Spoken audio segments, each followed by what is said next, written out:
بسم اللہ الرحمن الرحیم۔ تلخیص دروس القرآن، مطالب الفرقان، سورۃ الانعام نمبر 6، آیت نمبر 70۔ تفسیر القرآن بالقرآن از علامہ غلام احمد پرویز صاحب۔ اخذ و تلخیص محمد اکبر دکشت بھاردواج۔ نظر ثانی ڈاکٹر انعام الحق۔ آیت نمبر 70۔ وَذَرِ الَّذِينَ اتَّخَذُوا دِينَهُمْ لَعِبًا وَلَهْوًا وَغَرَّتْهُمُ الْحَيَاةُ الدُّنْيَا وَذَكِّرْ بِهِ أَن تُبْسَلَ نَفْسٌ بِمَا كَسَبَتْ لَيْسَ لَهَا مِن دُونِ اللَّهِ وَلِيٌّ وَلَا شَفِيعٌ ليس لها من دون الله ولي ولا شفيع وإن تعدل كل عدل لا يؤخذ منها أولئك الذين أبسلوا بما كسبوا لهم شراب من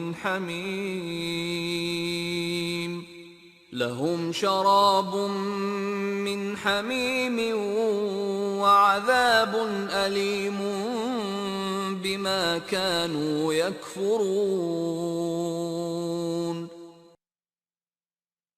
اور اے رسول، ایسے لوگوں کے پیچھے اپنی جان مت کھپاؤ جنہوں نے زندگی بسر کرنے کو کھیل تماشا سمجھا ہوا ہے، اور جن کو دنیاوی زندگی نے دھوکے میں ڈال رکھا ہے کہ مقصد حیات محض عیش و عشرت ہے، لیکن قرآن کی تعلیم ان کے سامنے پھر بھی پیش کرتے رہو تاکہ ایسا نہ ہو جائے کہ کوئی شخص اپنے غلط اعمال کی پاداش میں تباہی کا شکار ہو جائے۔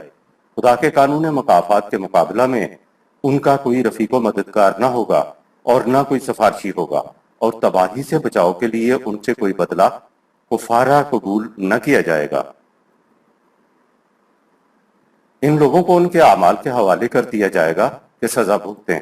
وہ کھولتے پانی کے سبب زندگی کے خوشگواریوں سے محروم رہ جائیں گے، حتیٰ کہ سامان پرورش بھی تلخی حیات اور سہانے روح بن جائے گا، کیونکہ انہوں نے حق و صداقت کی راہ سے سرکشی برت کر صحیح راستے پر چلنے سے انکار کر دیا تھا۔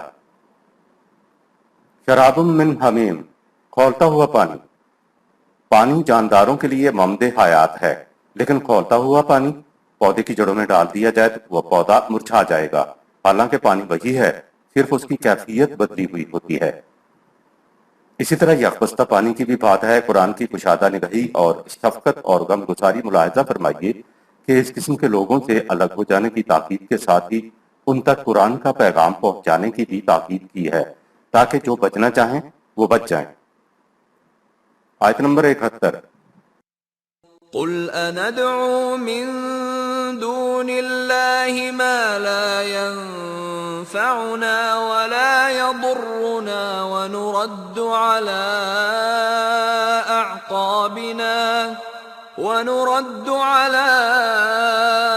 أعقابنا بعد إذ هدانا الله كالذي استهوته